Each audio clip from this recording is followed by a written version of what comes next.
So let's suppose that we want to calculate the net work required to accelerate a car from initial velocity of 10 meters per second to a final velocity of 50 meters per second along the road, assuming a constant net force. So let's suppose the mass of the car is 5,000 kilograms. So let's look at our diagram. So what is going on?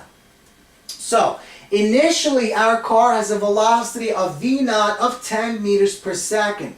Now after a constant net force acts on our object over some unknown distance d, its final velocity is given by v and has a magnitude of 15 meters per second. Now both of these velocities point in the same exact direction. So our velocity of the car in the beginning is 10 meters per second, and at the end our velocity's car is 15 meters per second. So the velocity is increased. It's increased because our net force acting on the car over some distance d does work on the car.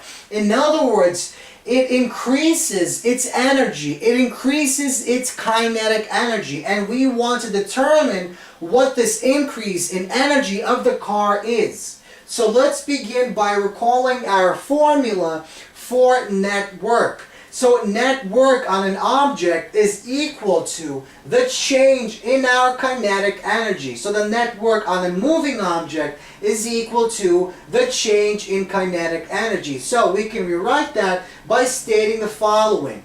The net work done on a moving object is equal to its final kinetic energy minus its initial kinetic energy. So kinetic energy is given by the formula 1/2 times mass times v squared.